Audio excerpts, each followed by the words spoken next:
Bom dia, vamos começar o capítulo 2, a página 29. Então, uma vez que começamos um novo capítulo, não tínhamos visto no capítulo anterior o que tínhamos visto como que a pessoa que confia em Hashem, ela pode ficar, não somente pode ficar tranquila, senão atrai bênçãos para si. Às vezes as bênçãos são reveladas, às vezes não, mas basicamente esse é o conceito de isso que tínhamos visto aqui, que traz bênçãos. Confiar em Hashem é uma coisa que nós vimos é muito delicada e complicada, porque é fácil falar, mas difícil executar. Isso que nós falamos aqui no Shabbat, inclusive. Lembra, sabe, no Shabbat falamos? Pensei que ia falar o quê? Você, né? Então, na prática, a gente vê como que, inclusive, Jacob trouxe bênçãos para si, como foi o exemplo que falamos no Shabbat, de ter confiado em Hashem. Então, na prática, como que chamado em hebraico nervosismo? Ou alguém que fica bravo. Bravo, cas.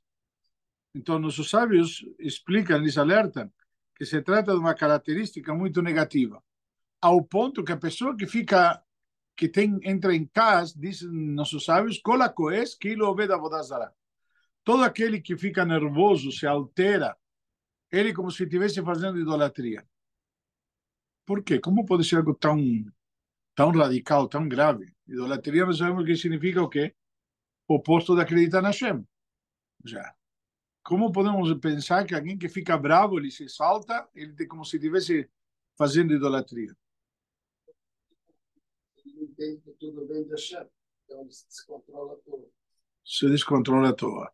Às vezes é uma questão que descontrolar-se não é algo que está no controle, ok? Então, mas basicamente seria esse o conceito. Quando você simplesmente se altera, fica nervoso, fica contrariado, e então aí sim é como que você não reconhecendo, ou seja, como se tivesse algo que não vem de Hashem. E, como nós tínhamos visto, todo um exercício, se você reconhece que tudo vem de Hashem, e de Hashem pode vir só coisa boa. Teoricamente, até uma criança pensa que tudo que vem do pai é bom, sim ou não? Por que digo teoricamente, então? Quando é bom castigo, acha que é ruim. Ele pode pensar que é ruim porque leva o castigo, mas às vezes o pai, quando castiga, está descarregando um pouco da raiva dele.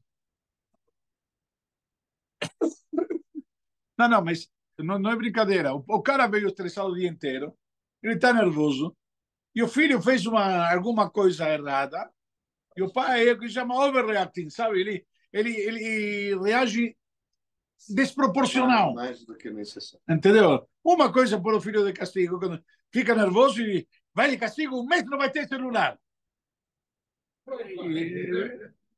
Entendeu? Tirar um mês o celular é a pior coisa que tem hoje em dia. Tirar um dia já é grave, imagina um mês. Mas o conceito, esse como chama? Essa punição desproporcional é a melhor prova de o quê? A melhor prova de que o pai, isso foi uma reação dele, mas não pelo que o filho fez. Já não foi um castigo, sei lá, que ele sentou, pensou, bom, uma questão assim merece o quê? Ele simplesmente foi, pum, explodiu por outras coisas juntas que estavam dentro dele. Então, eu estou só dando um exemplo. Então, o que significa? Mesmo o pai, que teoricamente só quer o bem do filho, às vezes pode envolver as suas emoções, seu estado emocional, talvez suas contrariedades, e descarregar em quem não merece. Ou ele discutiu com o vizinho na garagem e sobe em casa e desconta em casa que ele veio já nervoso porque discutiu com o vizinho. E o que tem a ver a pessoa em casa? Briga com o vizinho, não. A gente desconta, de alguma maneira, o ser humano tem esse defeito, desconta com quem? Com quem é mais próximo, com quem sabe que vai engolir. Se ele discutir com o vizinho ainda pode revidar. Em casa, ninguém vai revidar. Então, de alguma maneira, ele, ao contrário, termina descarregando e ferindo quem mais ele gosta. Isso é característica do ser humano. Mas quando pensamos em Hashem, e pensamos e temos certeza que Hashem quer o bem, e Hashem não se descontrola, Hashem não tem esse nervosismo, Hashem não vem com todo esse estresse emocional, problemas de trabalho, ou pressões externas.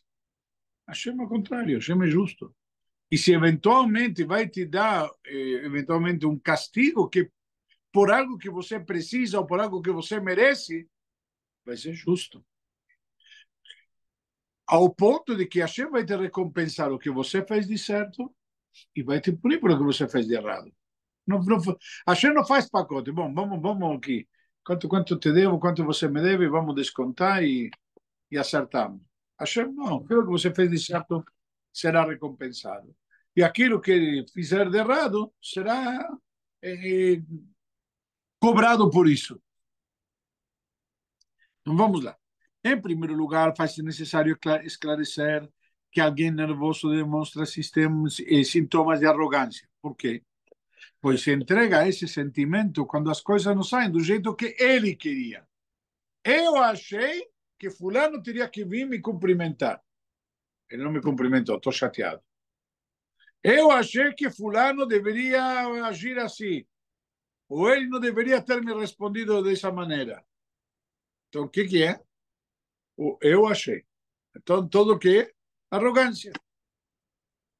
E quem disse que a vontade dele deveria prevalecer? Ou seja, aquilo que eu acho é o certo e o que deveria acontecer. O único que deve ter suas vontades respeitadas é Hashem. Primeiro porque as vontades de Hashem são, além do mais, justas. Não é baseado no egoísmo, no egocentrismo, numa vaidade, numa arrogância, etc. Hashem não tem esse interesse por esses sentimentos, não se aplica a ele. Em suma, há uma árvore chamada orgulho, e de seus galhos saem muitos traços de caráter negativo. Dentre eles, o nervosismo. Então, tudo parte de um ponto de base, que é o quê? Orgulho. A pessoa, ele tem muito orgulho. A pessoa, em geral, ele é orgulhoso. Ou seja, eu quero isso. E se você vai reparar, a maioria das vezes começa com a frase, com a palavra eu. Eu quero, eu penso, eu acho. Ok? Mas tem um tipo de nervosismo que tem a ver com paciência. A pessoa é ansiosa, impaciente, então ele é nervoso de outra maneira. Mas isso não é nervosismo, é ansiedade. É. Eu acho que são dois Mas conceitos ele acaba diferentes. extravasando. Mas é ansiedade, não é nervosismo. Eu acho que pode parecer os sintomas semelhantes, vamos dizer assim. Isso. Mas são conceitos totalmente diferentes. Ok? E não é bom ser orgulhoso? Ser orgulhoso é bom? Eu não acho. Não, depende para quê, né? Aí você consegue mais. Por isso, de novo, depende para quê. Você falou certo. Mas a pergunta é o que significa? O que você entende por isso? O que você entende? O que você entende por orgulhoso? Vamos vir aqui. Eu tenho orgulho? Orgulhoso é aquele que não é aquele que tem orgulho. Orgulhoso é aquele que zela pelo seu orgulho, pela sua honra. Ele está preocupado com ela. Ah, ninguém vai fazer de mim gato e sapato. Imagina. Ninguém vai pisar em mim. E se pisaram, o que vai acontecer? Tem orgulho de ter uma família linda, sei lá, honesta. Você deve ter orgulho de ter uma família honesta. Então, isso não é bom ter orgulho. Mas aí você não é orgulhoso. Entendeu? Isso é diferente. Satisfação. Entendeu? É que nem quando eu falei para ele, são sintomas diferentes, semelhantes de coisas diferentes. Aí você também pode dizer, tinha um Hassid que dizia que ele era tão devotado graças ao orgulho. Por quê? Cada vez que ele falava, eu, Hassid, aquele rabino, eu não posso fazer isso. Ah, eu me considero que sou Hassid daquele, ou seja, tenho orgulho de estar ligado com ele, eu não posso aprontar isso daqui. Eu queria aquele cara que diz, eu tenho orgulho de ser religioso. Então, como ele é religioso, para não fazer Hilul Hashem, ele não vai falar palavrão. Porque ele tem orgulho de ser religioso. Ah, porque ele é religioso, ele não vai tomar atitudes erradas. Por quê? Porque imagina, Ou seja, depende como você toma o orgulho, mas isso não é ser orgulhoso, pelo menos no contexto que a gente costuma utilizar a palavra, ou que nós estamos nos referindo aqui. Você queria falar alguma coisa? Então, no caso do Cláudio, que falou da ansiedade, se a pessoa tivesse mais fé em Deus, talvez não seria tão ansiosa. Eu, a, com,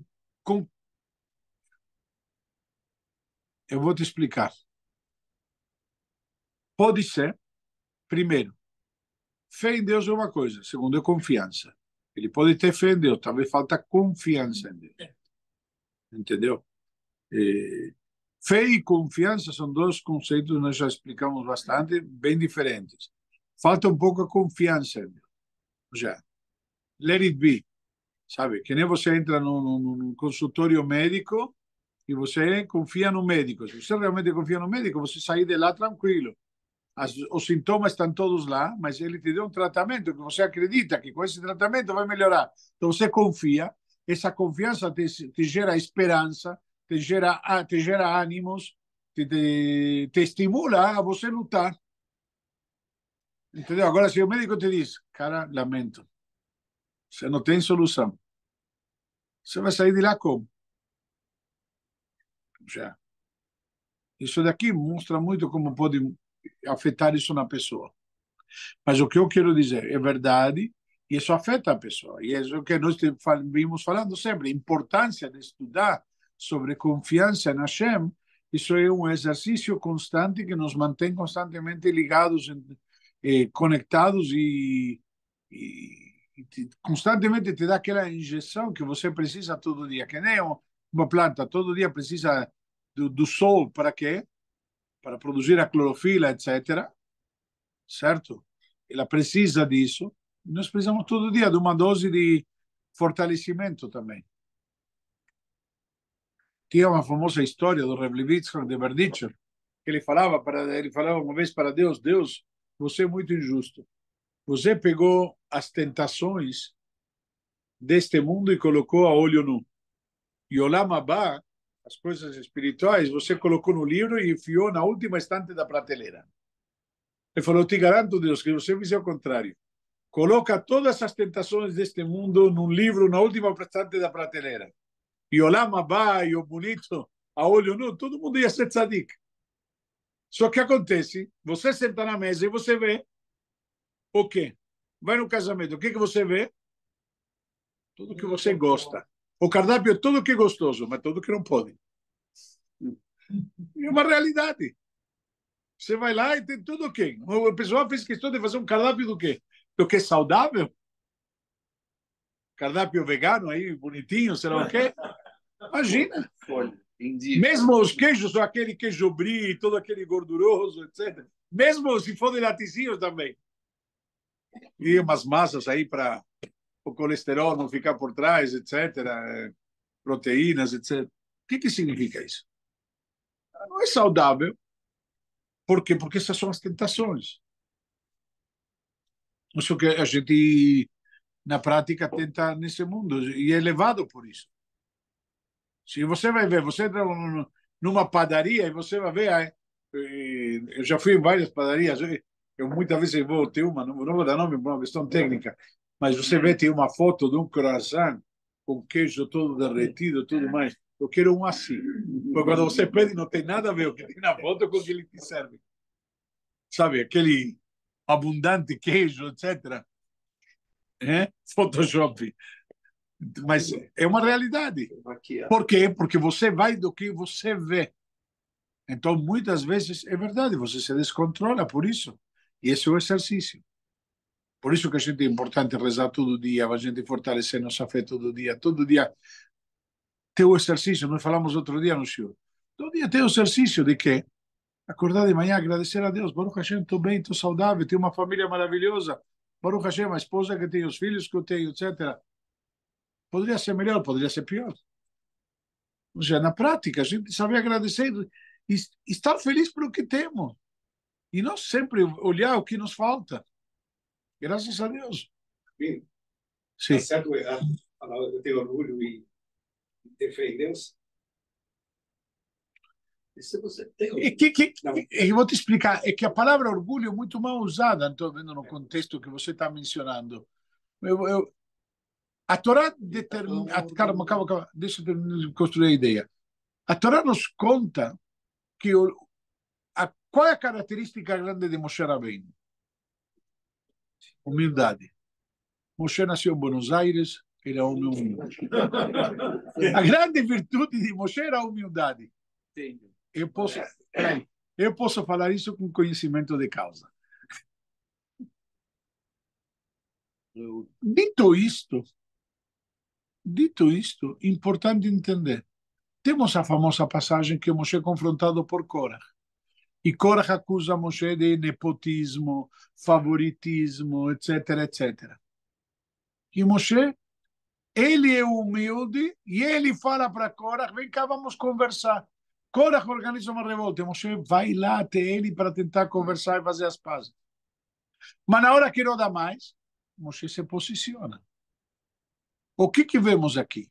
Ser humilde não significa não saber quem você é. Ser humilde não significa ter baixa autoestima. Ser humilde não significa que eu não sei os meus valores, que eu não reconheço as minhas virtudes. Só que estas virtudes, estas capacidades que eu tenho, não me tornam melhor nem maior do que ninguém. Então, eu tenho orgulho de quem eu sou, de que trabalhei comigo. Vamos dizer, um profissional, um médico, já que vimos antes o exemplo do médico. Ele pode ter orgulho de suas capacidades, ou do seu, como chama, do seu discernimento para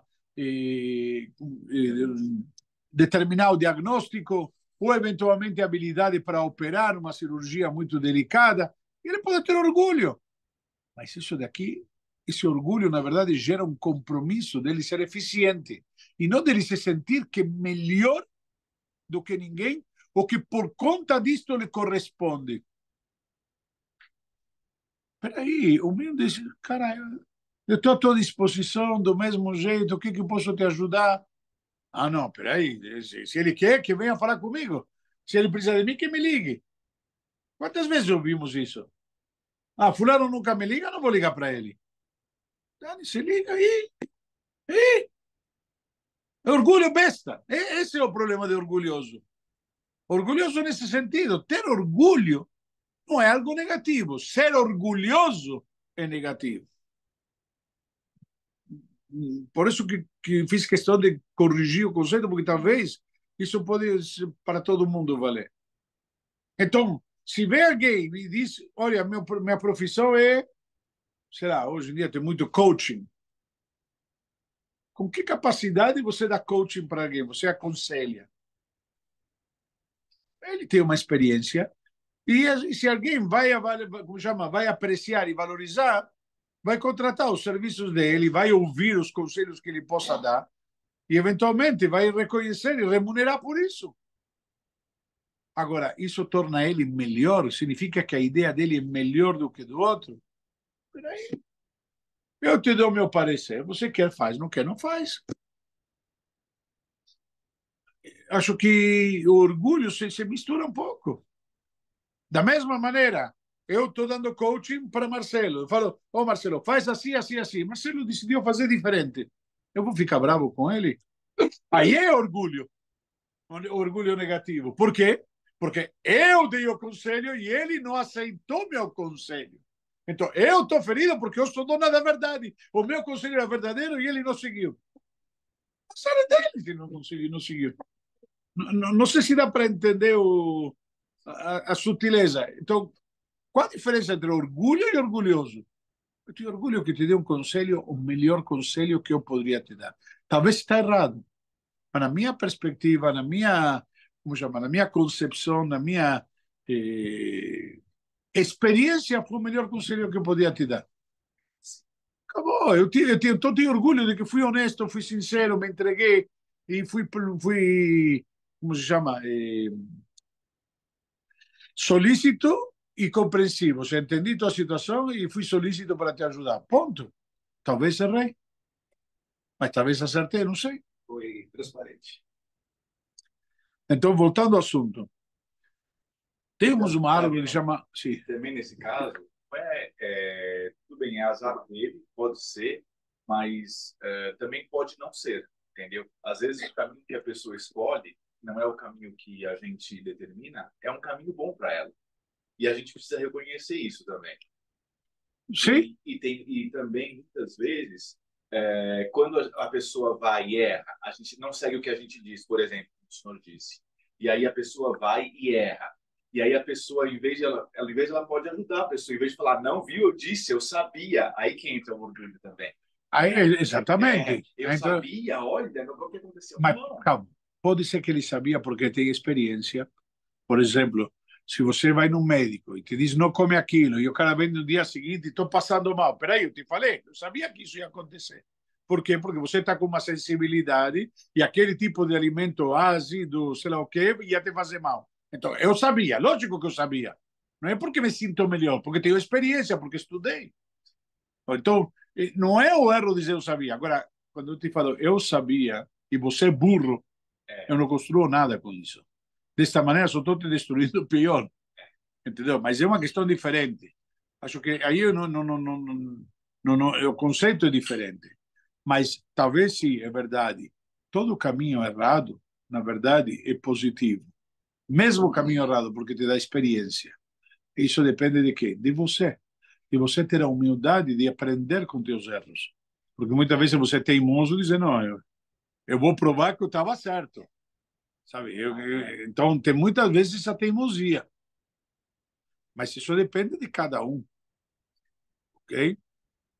A Torá nos ensina, né? Por isso o exemplo de Moshe. Moshe era humilde, mas Moshe sabia que é Moshe. Moshe sabia que ele falava com Hashem. Moshe sabia que ele foi encomendado uma missão que não era qualquer um que podia desenvolver. Ele sabia que ele tinha um desafio que não é qualquer um que pode enfrentar. Mas, contudo, quando chegou a hora H, que Hashem mostrou para Moshe Rabbeinu no Monte Sinai, mostrou para Moshe que ia acontecer até o último dia, mostrou até Rabi Akiva, como conta Guimarães, que mostrou Rabi Akiva, que estava estudando a Torá. Moshe Rabbeinu perguntou para Hashem, peraí, um grande homem tão grande como Rabi Akiva, você entrega a Torá comigo? Ele deveria entregar a Torá. Ou seja, peraí, isso é humildade. Moshe reconhecer as virtudes de outro e achar que esse outro é maior. E achar que respondeu para Moshe, deixa, eu tenho meus motivos. Ou seja, Moshe não se sentiu que era maior. Ao contrário, Moshe entendeu que era um desafio. Moshe não tinha, como chama? Uma vez alguém falou para mim uma frase muito linda. Eu fui parabenizar uma pessoa por um cargo comunitário que ele assumiu. E aí me falou para mim uma frase: não é um cargo, é um encargo. Parece um jogo de palavras, mas já depende como você. O orgulhoso olharia isso como um cargo. E ele olhou como um encargo, já um compromisso. Sabe? Igual o Tarcísio agora, tem uma prova de humildade, né? O uso das câmeras, reconhecendo que agiu errado. Uma prova de humildade assim. Não estou sabendo do que está falando, mas reconhecer um erro. Não, mas é em todo lugar isso. Reconhecendo que agiu errado por tantos casos que teve agora, dos policiais, das pessoas. A televisão, ele reconheceu que agiu errado e proibiu o uso da. Os policiais usavam o celular, a câmera. E ele reconheceu que agiu errado. Que se uma prova de humildade assim, declarar. Tá bom? Ok. Vamos lá. Em suma, voltando, há uma árvore chamada orgulho e de seus galhos saem muitos traços de caráter negativos, dentre eles o nervosismo. No entanto, há antídotos contra ele, chamados emuná e bitachon, fé e confiança. Ou seja, na prática, como você consegue lutar contra isso? Como você consegue, de alguma maneira, trabalhar isso, justamente fortalecendo tua fé e tua confiança na Hashem. Tem uma famosa passagem na Guimarães que diz: Barat Yetzer Hara natati lo Torah Tavlin. Deus diz: eu criei o Yetzer Hara, o instinto do mal, mas dei a Torá como um tempero. O que significa? Deus deu a Torá como um tempero para o Yetzer Hara, o instinto do mal.